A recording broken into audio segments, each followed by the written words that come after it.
Welcome back to the Communication Mastery podcast with me, Mark Burlinson.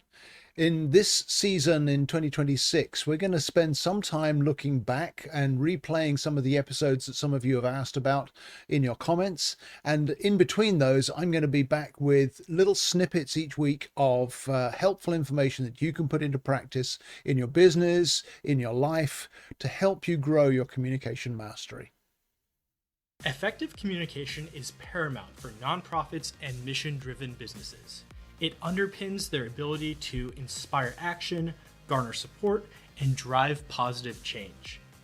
Clear and compelling communication is instrumental in conveying the organization's mission, values, impact, and it resonates with their stakeholders, donors, and the broader community. In the mission-driven sector, where passion and purpose drive initiatives, effective communication is the linchpin that propels these organizations toward achieving meaningful and sustainable outcomes. Today, we're talking to a renowned communication coach about how businesses and individuals can improve on this indispensable skill. Welcome to The Good Guide to Business, a podcast presented by the Better Business Bureau. The Good Guide is all about conversations with businesses, organizations, and local leaders who are going above and beyond to make our community a better place. So grab a cup of coffee, sit down, and get ready to hear from this episode's special guest, Mark Burleson, a BBB accredited communication coach. First off, Mark, thank you for joining us here on the show. I know it was a far journey from you. I'm down in Myrtle Beach, but hey, I was in the Raleigh area, so it's a good excuse to get together. Yeah, really great having you here at the office. So we actually got to meet Mark a few months ago at our Myrtle Beach office. He came by to mingle with us, and I actually took his headshot photo. And I'm really glad he reached out to us to connect on this because I think your topic and what you do with communication coaching is really effective, especially for our audience here of small business owners, individuals who are looking for ways to go above and beyond. I think communication can really help them. Yeah, I've really got a heart for the small business folks because too often we have to just struggle along without the answers. And actually, I find that I can give answers that really pay off in the short run and the long run for them to be able to communicate better with their clients, but also to build their teams. Nice, yeah. So first to get started, Mark, can you tell us a little bit about how you got started with communication coaching? Well, I've always been a people person. I've always different roles at different times in my career. I've been a networker, trying to join the dots, help people get to know one another, find connections. But I noticed all the way along that very often people who are different in their wiring as far as the way they communicate, because we're all different, they couldn't figure out how to bridge the gap. And so more often than not, I would end up frustrated because I'm trying to help two people get together to work something out or to work on a project together, or maybe I'm supervising a couple of people and trying to help them get along, and they couldn't bridge the gaps because they were wired differently. Now you need the different wiring because otherwise the team's not effective. If we're all the same, we're not going to get anything done. But then I discovered this tool that I use now with all of my clients, which helps you to actually build bridges rather than build walls, because it uses this understanding that all of us have got a whole range of communication styles, but each of us has some to the fore and some more in the background. So if you teach everybody all of them, there's only 7, so even I can remember them. But if you teach everybody those styles, they can adapt to one another much more easily. And I love the results I see because of that. So that's why I got into it. I thought if I could train to actually coach other people to do this, I'm not going to be as frustrated the whole time seeing things not work out. And that's what I see now. So I love it. Yeah. Oh gosh, I think that's just so important, I guess, when we look at modern workplaces today that are so diverse and are only going to get more diverse, right? Different people from different backgrounds communicate differently. And I guess in a sense too, like prefer to be communicated in different ways too. Yeah. Mm-hmm. So it's like a love language, kind of. Yeah. Yeah.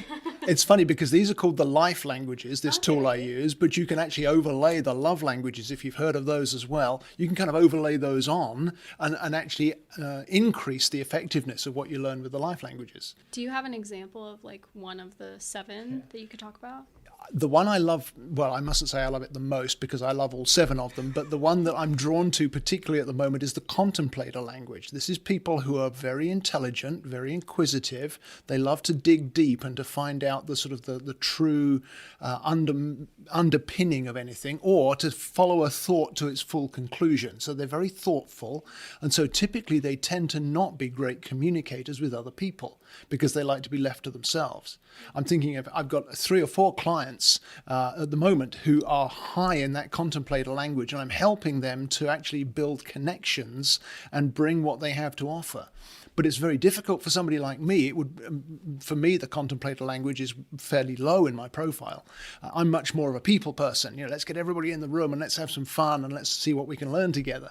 And I have to really dial that back as I adapt to these folks. But I'm helping them to see that they have other facets to their communication styles that they can bring out that helps them to offer what they've got. They're probably the most intelligent ones. That's why I think I love them the most, because they have so much to offer, but so often it's missed because we don't pause to let them bring out what they have.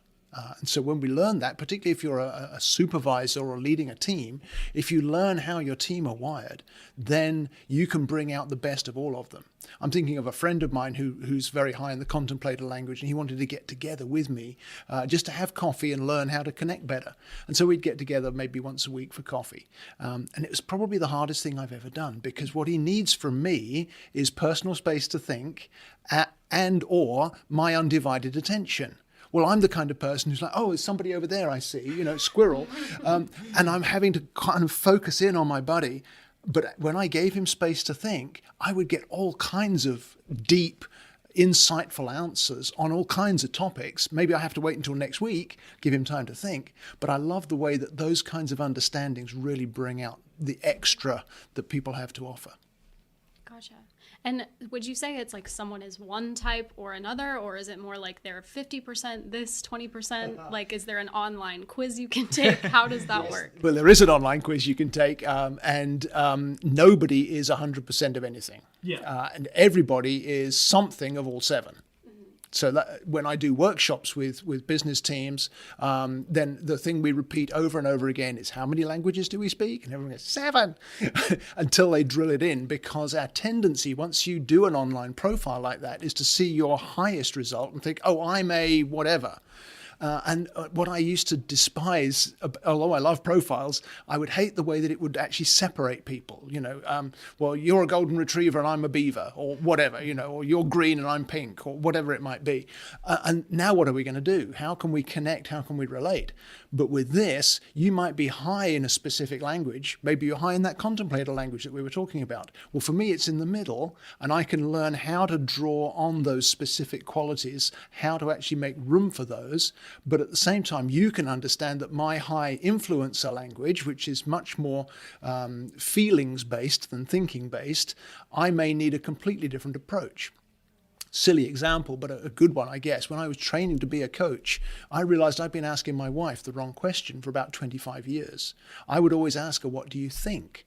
But both of her top 2 languages are not thinking languages at all. They're feeling languages. So now I ask her, what do you feel about this? And she can tell me. Before, she could never give me an answer. It was the most frustrating thing. But I was just asking the wrong question. And so when we learn how we're wired and who prefers which styles, it's not a question of, oh gosh, now I've got to adapt to you so that I don't break the communication. It's actually both of us can learn to adapt. And a lot of the time I'm teaching businesses to ask each other, people in teams, which language do we need to be working in? Which language do we need to be doing now in order to do this? If you've got a crisis happening, you don't want oh, well, I feel this and you feel that, or give me half an hour to think about it. You need somebody who's like, let's go. And one of the languages, the mover language, is all about that. But you don't want the mover language all the time, because then all the practical details of what needs to get done day by day get missed. So I'm kind of drawing in all the languages as we go here. But when we see that all of us have all 7, and the uniqueness of each of us is the percentages that we have. So you would have a different order of languages than I would. Nick would have a different order of languages than you would. And sometimes people have them all fairly close together and they can switch between them. Other times people have one or two really high and some really low, so there's a bigger gap. And again, there's nothing right or wrong, good or bad about either of those scenarios, but there's things to watch out for and things you gain in both of those pictures.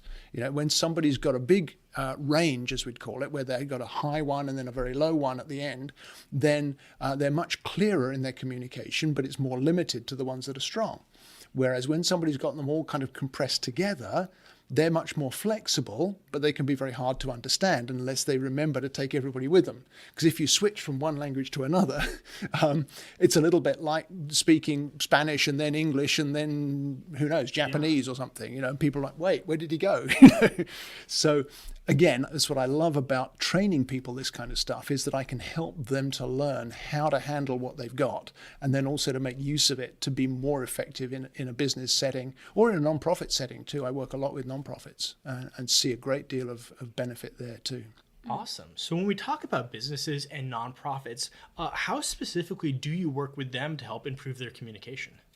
I start with hearing where they're at and what they want to see. So this is not a kind of one size fits all, let me do my thing to you and you'll be happy kind of thing. There are different approaches we can take, but it's the same tool we use.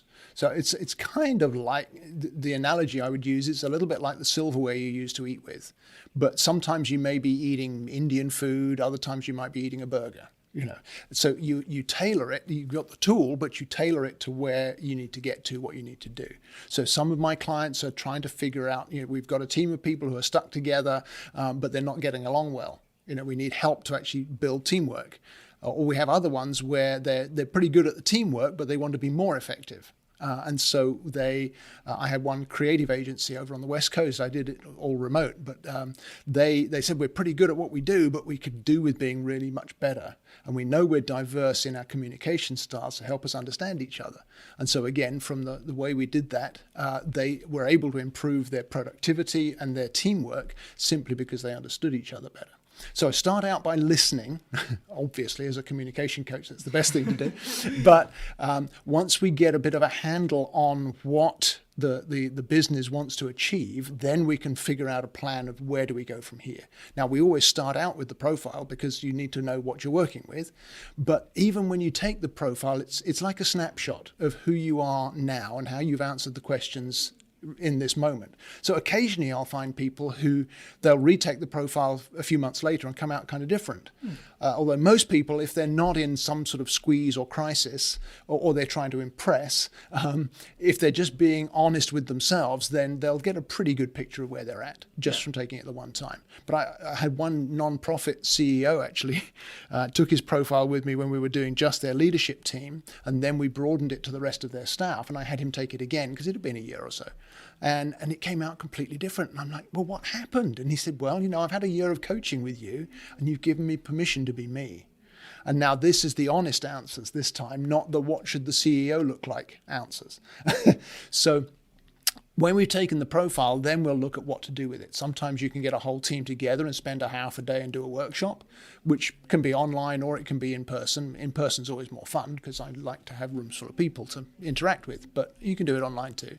Or sometimes I'll just jump right in with individual teams. I had an insurance agency recently where I was sitting with each of their teams where they have, and again, I don't understand the insurance world well, but you have, you know, different people with different roles and they all have to work together. And so we ran their profiles, and I've got tools I can use to help them to understand the way they process communication and the way they may have challenges in their interactions, specifically with the way that the 2, 3, 4 of them are wired, rather than in the whole picture as a whole. And then the other thing I sometimes get called upon is when there's two people, and this isn't always in business, sometimes it's in personal life, where two people are just having the hardest time getting along. It might be a boss and a subordinate, or an owner and an employee, or it may be husband and wife. Or it may just be two friends, but they're finding that they're having this huge conflict, or they can't figure each other out and they need help. And we've got tools we use with that as well. So sometimes with businesses, I'll say to them, you realize you're giving your folks a fringe benefit here, that they're going to take this home as well. And home life is going to change, or civic organizations or whatever they're involved in their time out of the business. It's a sort of fringe benefit of the business doing this, is that their folks go home. And again, especially if I do workshops with businesses, they're like, hey, how can I get my kids to do this? How can I get my spouse to do this? Because they realize just how valuable it can be to understand each other in a way that gives us tools to interact and tools to be able to make things better. That's exactly what I was going to ask about was, do you see that people talk about that their home lives have improved? Because you mentioned your wife, so that's really interesting to know, and I kind of feel like you should come and work with our team. Yes. Not that we don't communicate well, no, but we can all communicate better, right? And that's what I say to people. I'm not here to fix you, but I am here to make you become all that you can be. Every one of us has got huge potential, but too often we're frustrated in trying to realize it because we don't know how to connect with one another in the ways that are going to be the most fruitful. And if I can adapt to the way you prefer communication, or you can adapt to where I'm at, or between us, we can say, hey, we need to both of us step out of what we'd be most comfortable with and into something else that will get us to where we need to go. We need to be strategic.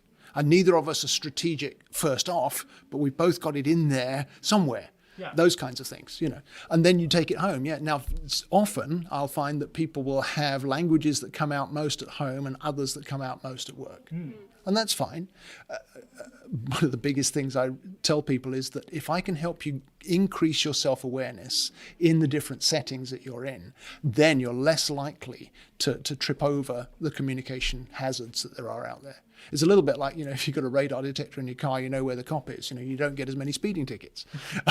Once you maybe that's not a great analogy, but once you begin to understand the way these languages work and how you're wired yourself.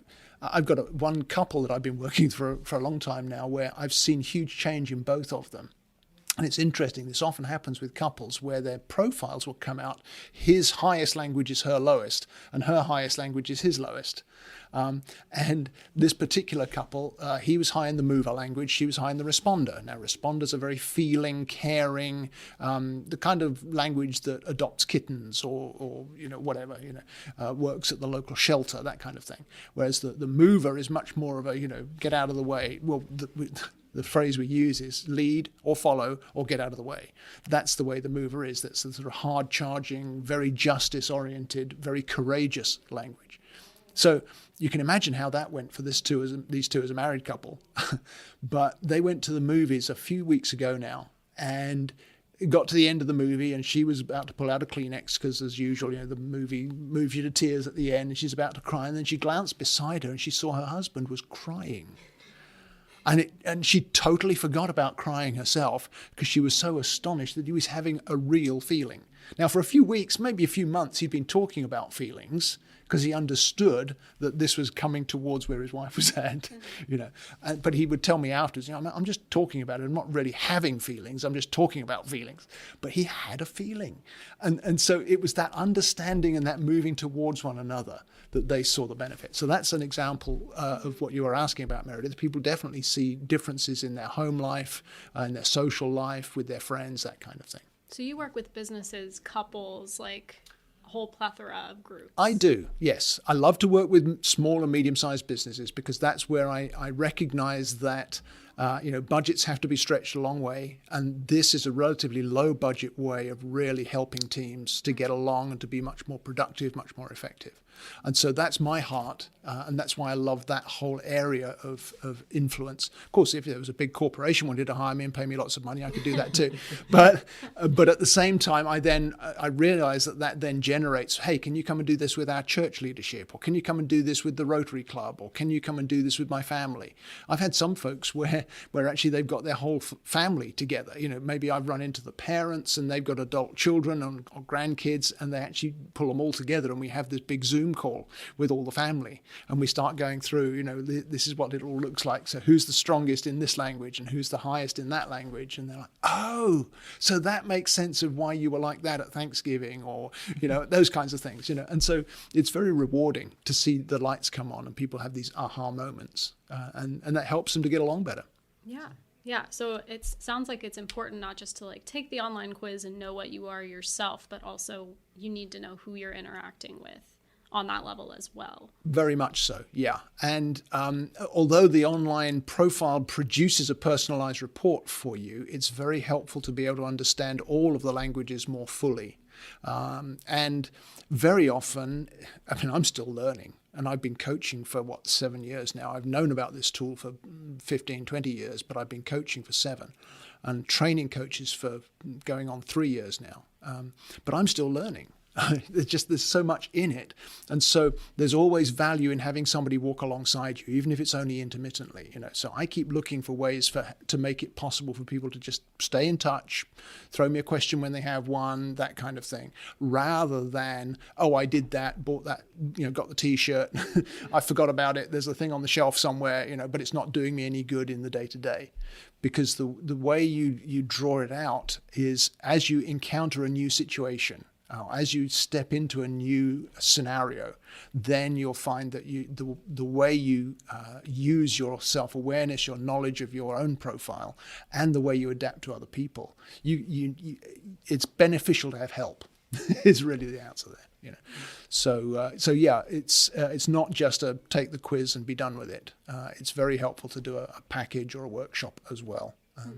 And then there's always we can support. I have a private group that people subscribe to, like a sort of simple monthly subscription, like you do your Amazon Prime or whatever, that gives you access to say, hey, what about this or what about that kind of thing, without having to book a whole appointment for an hour to talk about something. You just throw me a question, that kind of stuff. So that's really cool. Yeah. So I'm thinking, a lot of people might be watching or listening to this and think like, we're talking about sitting down and having conversations with people. Can this also help, like, let's say like me with texting people or sending work emails, or even just when I'm writing or creating graphics with words? Can it help with that too? Very much so, because you need to think about which audience do I want to connect with, and how are they going to be connected with? So what you might write for the people who are very resourceful, hospitable, whatever, is going to be very different from the people who are the action oriented, a bit like the husband I was talking about, who's just like, well, just give me the facts, let's get on with it, or his wife, well, tell me about the kittens, or touch the feelings, show me you care. You can't actually hit all 7 of the languages in one interaction. So whether it's graphics or writing some kind of article or a blog or even just texting a friend, the way I text some of my clients is totally different from the way I'll text others. Yeah. Some I'll check in with them. Hey, how are you doing? How was your weekend? That kind of thing. Others, they want you to get straight to the point. This is an interesting thing. My mother-in-law will never hear this, so this will be safe to talk about. But one of the languages is the producer language, which is very resourceful and very good at managing. But actually, if in distress, because every one of these languages has a distress pattern when we don't understand it. And my dear mother-in-law, who I love greatly, and I've obviously known her for many years now, she has not been understood in her primary language for a very long time. She's a widow, and so she lives alone a lot of the time. And so when we had her do her profile, we realized it was this particular, are you managing your life? Is the key question for this particular language. And so now we're very careful to tell her how we're managing our lives, and she's a lot less controlling than she seemed to be before, because she's no longer in distress. So even the way that of course is conversation rather than text, but even when we write to her, she's in the UK, so we don't text a lot, but when we write to her, we're always careful to tell her the things we're doing and how we're planning for the future and all that, because it just settles something in her that we would never have seen if we hadn't done this. And it's the same with employees. How do you ask somebody to do something? Some people you just tell them to do it. Other people, you need to give them the what's behind it. Why are we connecting? Do I understand your heart? Have you heard my heart? All that kind of thing. And it's very easy to frustrate any of these languages if you don't understand how they're wired. That's why I love helping people to grasp it in a way that they can apply it in all these different settings. And you're right, Nick, you can apply it across the board. How do you write a letter to somebody? I work sometimes with realtors. You've got different clients. You've got some who want to just know the facts about the house. Yeah. And there's others who just want to feel all of the ambiance of it all, or whatever. And others that need time to think about it, whereas some will be just jump right in and get on with it. And if they can understand how to do that, it can increase their sales effectiveness. That kind of stuff. Yeah. And I think too, particularly, I guess, like identifying the people you're talking to, what language best suits them. For someone like you just said, sales, could be so effective. Totally. Yeah. In fact, I've got a little bundle on my website at markburlinson.com, which is just an introductory bundle, which is a simple video introduction to communication. But then one of the things on there is a cheat sheet of which language are we speaking? Because in 2 or 3 quick assessments, you can figure out which language is it that we want to speak. And then you can go to your knowledge of the languages and answer the question. We've all got filter questions in our communication, that everything I say is being filtered by you through whatever filter of the language that you're listening in. And then each language has its own specific needs in order for communication to work, those kinds of things. So once we identify which language, then we can step into those and then we become more successful. It's very simple but very powerful. And again, in terms of applying it, I don't think I'll ever get to the bottom of fully unpacking it. But at the same time, I love to teach people the basics so they get the benefit. I'm really interested in this distress alter ego language that you mentioned. Can you talk a little bit more about how that works? Yes, of course. Let me describe it with an analogy. When you're driving your car, there's that little gas pump, orange gas pump light that comes on. When does that come on? This is not gas. A trick question. Yeah, when the tank's getting empty. Okay, so each language has its kind of communication tank. We talked about the filter question and the need from others, and the passion that each language carries, and that needs to be recognized, needs to be made room for, if you like, because otherwise the team loses out, or the relationship loses out. Well, if those things are not happening, what we're doing is draining the tank, and then eventually the light comes on, and that's what we call a distress flare. So that language has a specific pattern of distress flares. So then it's probably best if I give you a specific example. My primary language is the influencer, which we talked about. And so my filter is, are we connecting? Are we communicating? Which, of course, is why I love to be a communication coach. Yeah. But when that language goes into distress, I'll start to argue or to deny things that seem to be obvious because it's causing the connection to be strained, or I'll want to escape from that interaction so that I can regroup and try again. Mm-hmm. So if I learn to recognize my own distress flares, hey, I'm beginning to argue, or I'm feeling like I need to escape from this setting. My influencer language is in distress. What do I need to do? I need to find a way of building a connection. I need to meet that need from others.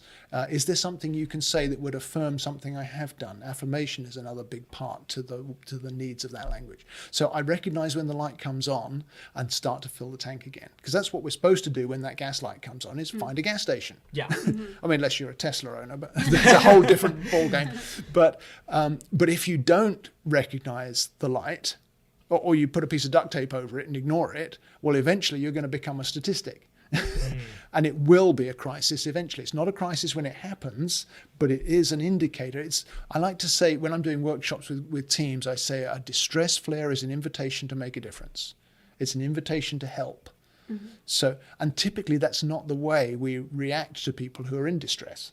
When someone's in distress, we're like, so-and-so's having a bad day, look out. We go off to the break room or something and run away. But actually, that's not the answer for most languages.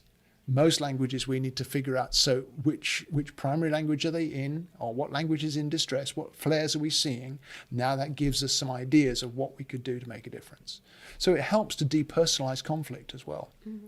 I see this a lot with married couples, but it works just as well in the workplace. Instead of saying, well, you're just not doing what I need you to, and you're pushing all my buttons and I'm out of here, or whatever, you can say something like, I think my whichever language is in distress. So could we look for one of these needs, or could we answer this question, or can we find ways to accommodate what I'm seeing in myself? Because I don't want this communication to go wrong. I don't want this relationship to be strained. I want to strengthen it. I want to build it, but I need to recognize what's going on in me. And I'm willing to switch into a different language if we need to, but I need you to know this. So I have one tool that I use in particularly in crisis type situations, which is just called expressing my languages, where you focus in on a specific relationship. Maybe it's your supervisor or whatever, or maybe it's the person you work with the most. Maybe it's two people in an office and they share working at the front desk and they have to handle whatever comes through the door. But they themselves are at odds with one another. So then they look through this whole sort of summary chart of all the 7 languages and highlight the things that apply in that setting. This is not just me in general, this is me in the moment. And then they actually sit down across a table, usually with a coach to help to referee, so that if there's, they don't usually come to blows, but to help them make sure they catch what they need to catch. Where I come into that saying, when we're in this sort of situation, this is what I have to offer. This is what I experience. This is what I need. And when it's going wrong, this is how I'm reacting. Mm-hmm. And just hearing that from one another, unless there's ill will, which nobody can fix ill will, but usually there isn't ill will. It's just lack of understanding. Yeah, and that makes a huge difference for people. So that's what those distress flares do for us. It's like, boop, That's so cool. Tank needs filling up. Let's take a moment to thank one of the sponsors of our show, Activate Good. Are you an individual or business owner looking to make a difference in your community? Look no further than Activate Good. Activate Good specializes in planning and managing employee volunteer initiatives so you can focus on what really matters, your business. With over 100 Triangle area businesses under their belt, they're experts in team-building volunteer projects, both on and off-site. Activate Good can even develop a customized annual calendar of service projects and offer a technology platform to manage and track volunteer signups. So why not join the ranks of businesses making a real impact? Learn more about Activate Good at activategood.org. That's activategood.org. So, Mark, I was wondering, is communication like many other skills where it's something you need to practice? Or, if you do need to practice it, how would one go about practicing it? Of course you need to practice it. Do you remember when you learned to drive? Yes. I'm old enough that I learned to drive stick shift, and that was not a pretty sight. Yeah, exactly. There's a lot of people today don't even know what it is, But yeah, I can, if I have to, I can still drive standard transmission. And I use that analogy a lot in workshops, because sometimes if you've got a gap between two languages that's big enough, you have to intentionally switch rather than just cruising along, But yes, we can practice. Yes, we need to practice. And I'll say to people, if you're getting into this for the very first time, find a buddy who will exercise a great deal of forgiveness, a great deal of patience, but who also wants to improve their communication, and practice on each other. Yes, take your profiles. Yes, draw me in. Let's do some coaching, but find someone you can practice on, because you won't get it right straight away. You won't get it right first thing, but the more you practice it and the more you actually invest time and attention into what can I learn from this interaction, or what can I learn from this challenge. There's no such thing as a challenge that isn't fruitful if we learn to turn differences into strengths. But again, very often that needs an outsider, because another thing I love to say to people is I can't see what I can't see. So I have a coach who coaches me, because I don't see what I get wrong, and so that's what I bring in when I come and coach somebody else. I can see stuff that they can't see, and they're like, oh yeah, and I love it when they sort of grab a pen and start jotting down notes, because then I realize I'm actually making a difference to them that's going to bear fruit in the future, because now they're seeing something they otherwise would have missed. But practice for sure, yeah, and practice without condemnation is really important. So I'm not that kind of, I'm not the kind of football coach that tears you a strip off if you got something wrong. Right, make you run laps or do push-ups. No, exactly. And we're not talking like the military here, although there are folks, this tool is used in the military and with police forces around the country for de-escalation skills and things like that, just to understand different people, you know. But yeah, I don't carry a big stick. I just help people to figure out, oh, okay, yeah. But find a buddy you can practice on is a great start. That's awesome. I was thinking how I feel like there are so many sort of maybe a little bit lesser versions of this life languages thing, like personality types, or even like astrology is an example too, where you're trying to categorize people so that we can better understand them, and everyone has a different way of doing that. But the reason why I like this so much is it's not just like, okay, you're I'm a Pisces and you're, I don't know what you are, but like a Capricorn or something, and we're incompatible, so we probably shouldn't be friends, and that's the end of that. Whereas this is like, there's not, well, maybe there is and you haven't told us, but there's no like incompatibility scale. It's just, you're this way, I'm this way, this is how we can best like fit and interact together productively. That's exactly right, Meredith. I mean, if you're a human and the other person you want to interact with is a human, you both have 7 languages. Now, I say to people, if you feel like you've got more than one voice going off in your head, you're right. There's actually 7, just that some are speaking louder than others. But the reason I've chosen to focus with this particular tool is because it literally builds bridges. Doesn't put people into boxes. So it's not like you're a this and I'm a that, because that is destructive, you know. And we're communal people. You know, there's very few people who thrive just being on my own, leave me alone all the time. Mostly they go crazy because we're actually designed to be in settings where we interact with one another. And it's when we don't learn how to interact fruitfully that things start to go wrong. And that's what really frustrates me, because I know I can help people to change that picture and build bridges by learning to adapt, by learning. You've got 7 languages in your profile. I've got 7 languages in mine. Your profile is totally different to mine, but we can figure out not only which do you prefer and which do I prefer, but what happens after that. I was doing some work with a group the other day where I was talking teams of 3 through a process of, so you start asking this question and then you ask this one and then you ask that one, or you start with thinking and then you go to feeling before you get to action. But he starts with action and then might go to thinking, and feeling comes somewhere next week. Not you personally. But Yeah. And so when they get that kind of, oh, yeah, so if we understand this is the process that's going on for you and for you, now we can figure out, okay, with this particular challenge or this particular problem or this particular issue we need to solve, we actually need to do it your way, not your way. Or you've got something to offer that you wouldn't necessarily catch because it's further down the line in your profile. It's still there. You'll recognize it when you see it. But drawing out the strengths of each one is so helpful. I'm a big proponent of operating from strengths, not weaknesses. And I love the Strengths Finder tool. Most of the listeners will probably have heard of that. The challenge I have with that is there's so many of them, and you've got your 5 and I've got my 5 and they're different. And now what? You know, unless you're going to drop a huge amount of money and a lot of time into figuring out how to make it work, now you've got a problem. I love that it focuses on strengths, but I only have to operate with 7 strengths. And everyone's got all 7 of them, yeah. at least a little bit. And so you may only have 10% of something. I talked about the mover language earlier. My mover, I think, in normal life is probably around a 15 out of 100. That's pretty low, but it's still there. And so I can use it when I have to.